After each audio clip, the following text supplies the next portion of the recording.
ለማንኛውም ወላጅ በጣም ከተለመዱና አስጨናቂ ምልክቶች አንዱ የሆነው ማስመለስ ነው። ልጆች በድንገት ሲያስመልሱ፣ መብላት ሲያቆሙና ሲደክሙ መታየት የተለመደ ነው። ግን በትክክል እየሆኑ ያለው ምንድን ነው? በዛሬው ቪዲዮ ልጆች የሚያስመልሱበት ለምን እንደሆነ፣ አሳሳቢ የሚሆነው መቼ ነው፣ እንዴት መከላከል ይቻላል፣ ወደ ሆስፒታል ከመሄዳችሁ በፊት በቤት ውስጥ ማድረግ ያለባችሁ ነገሮችና ሌሎችን በሚገባ እንመለከታለን። በሚቀጥለው ጊዜ ልጃችሁ ሲያስታውቅ በትክክል እንዴት፣ በምንና መቼ ምን ማድረግ እንዳለባችሁ ለመረዳት ከፈለጋችሁ እስከ መጨረሻው ከኛ ጋር ቆዩ። ሰላም እንዴት ናችሁ? እንኳን ወደ እንቁ ጤና ቻናል በሰላም መጣችሁ። በዚህ ቻናል ስለ ጤና በተከታታይነት መረጃዎችን የምንለቅበት ቻናል ነውና ሰብስክራይብ፣ ላይክ፣ ሼር በማድረግ ብትጀምሩልን ለእኛ ብርታት እንዲሆን እንዲሁም ለሌሎች እንዲደርስ ከፍተኛውን አስተዋጽኦ ስላለው ላይክ፣ ሼር በማድረግ ጀምሩልን። ቀጥታ ወደ መረጃው ስንሄድ ክፍል 1 ማስታወክ ማለት ምን ማለት ነው? ማስታወክ ማለት በሽታ አይደለም፣ ምልክት ነው። ሰውነት ከሆድ ውስጥ ጎጂ ወይም የማይመች ነገርን ለማስወገድ ሲሞክር የሚፈጠር ክስተት ማስታወክ እንለዋለን። አንጎል ወደ ሆድ ጡንቻዎች ምልክት በመላክ እንዲኮማተሩ ያደርጋል። ይህም ይዘቱ ወደ ላይ እንዲገፋ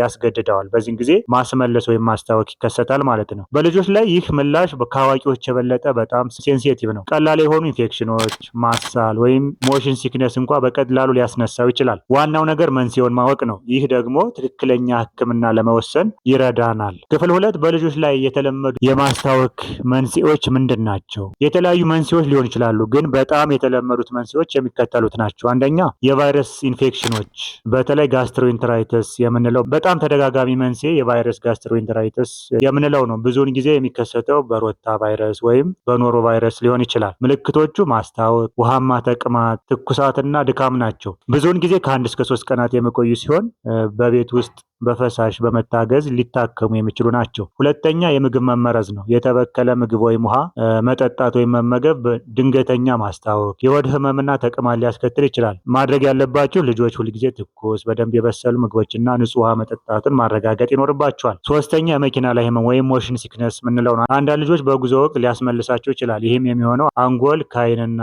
ከውስጥ ጆሮ የተቀላቀለ ምልክት ሲቀበል ነው። ይህንን ለመከላከል ንጹህ አየር እንዲያገኙ ማድረግ ወይም በማይንቀሳቀስ ነገር ላይ እንዲያተኩሩ ስናደርግ ሊቀንስ ይችላል። አራተኛ ከመጠን በላይ መብላት ወይም በፍጥነት መብላት ነው። ልጆች አንዳንድ ጊዜ በፍጥነት ወይም ከልክ በላይ ሊበሉ ይችላሉ። በተለይ ደግሞ በተለያዩ ፓርቲዎች፣ ልደት ሊሆን ይችላል ወይም በተለያዩ በዓላት ላይ እንዲሁም ከተጫወቱ በኋላ ብዙ ሊመገቡ ይችላሉ። ይህ ቀላል የማስታወክን ሊያስከትል ይችላል። አምስተኛ ማሳል ወይም ከፍተኛ ትኩሳት ነው።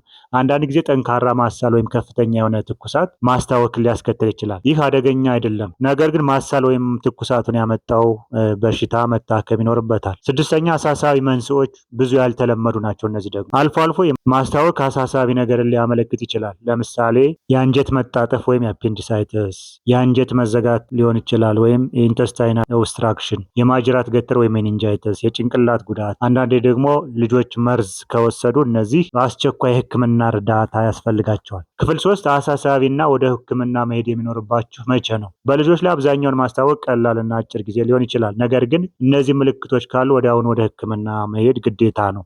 አንደኛ ማስታወቁ ከ24 ሰዓት በላይ የሚቆይ ከሆነ በተለይ ደግሞ በጨቅላ ህጻናት ላይ። ሁለተኛ የሰውነት ውሃ መመጠጥ ወይም መድረቅ ወይም ዲሃይድሬሽን ምልክቶች ካሉ፣ ይህም የአፍ መድረቅ፣ እያለቀሱ እንባ ለመውጣት፣ የሰመጠ ወይም ገባገባ ያለ አይን፣ አነስተኛ ሽንት ወይም ሽንት አለመሽናት። ሶስተኛ አረንጓዴ ወይም ደም ያለበት ማስታወቅ ካሳወቁ። አራተኛ የማያቋርጥ የሆድ ህመም ወይም የሆድ መነፋት ካለ። አምስተኛ የከፍተኛ ትኩሳት ወይም የአንገት መገተር ወይም አለመታዘዝ የሚኖር ከሆነ። ስድስተኛ የመደንዘዝ መደናገር ወይም የንቃተ ህሊና ችግር ካለ ወይም ዝም ብሎ የመተኛት። እነዚህ ካሉ የበለጠ አሳሳቢ ምልክቶች ሊሆኑ ይችላሉ። ስለዚህ ልጆቻችሁን በፍጥነት ወደ ህክምና ተቋማት መውሰድ ይኖርባቸዋል። ክፍል 3 በቤት ውስጥ ሊደረጉ የሚገቡ ነገሮች ምንድን ናቸው? ማስታወቅ ቀላል ከሆነ በቤት ውስጥ በጥሩ ሁኔታ እንዴት መቆጣጠር እንደሚችሉ እነሆ 5 ደረጃዎችን ይዘላችሁ መጠናል። የመጀመሪያው ደረጃ ውሃ እንዲያገኙ ማድረግ። በተለይ በአፍ ውስጥ የሚደረግ የውሃ ማስታገሻ በተለይ ኦአርኤስ በየ5 እስከ 10 ደቂቃው በትንሽ ስኒ እንዲጠጡ ማድረግ። ኦአርኤስ ከሌለ ደግሞ በቤት ውስጥ የተዘጋጀ መፍትሄ መጠቀም። ይህም 1 ሊትር ንጹህ ውሃ፣ 6 የሻይ ማንኪያ ስኳር፣ ግማሽ የሻይ ማንኪያ ጨው በመጨመር ይህንን ለልጆች መስጠት ትችላላችሁ። ደረጃ 2 መጀመሪያ ላይ ጠንካራ ምግብን ያስወግዱ። ስለዚህ ምግብ ከመስጠታችሁ በፊት ከመጨረሻው ማስታወቅ በኋላ 4 እስከ 6 ሰዓት መጠበቅ ይኖርባችኋል። ስትጀምሩም በለስላሳ ምግቦች መጀመር እንደ ገንፎ፣ ሙዝ፣ ዳቦና ሩዝ ባሉት ብትጀምሩ እጅግ በጣም ተመራጭ ነው። ደረጃ 3 ላይ ወተት፣ ለስላሳ መጠጦች፣ ስኳርና ዘይት የበዛባቸው ምግቦችን ማስወገድ። እነዚህ የበለጠ ማስታወክን ሊያባብሱ ስለሚችሉ ደረጃ 4 እረፍትና ምቾት እንዲያገኙ ማድረግ። ልጆቻችሁ በቀዝቃዛና ጸጥ ባለ ክፍል ውስጥ እንዲያርፉ ያድርጉ። ራሱን ከፍ በማድረግ ወይም ትራስ በማድረግ ማስተኛት ይኖርባቸው፣ ምክንያቱም እንደገና ቢያስመልስ ትንታ እንዳይከሰት። ደረጃ 5 መድኃኒት አለመስጠት በሐኪም ካልታዘዘ። በሐኪም ካልታዘዘ በስተቀር አንቲባዮቲክስ ወይም ለማስታወክ አንቲሚቲክ ሊሆን ይችላሉ ከመስጠት መቆጠብ ይኖርባቸዋል፣ እነዚህ ሳይድ ኢፌክት ስላለባቸው።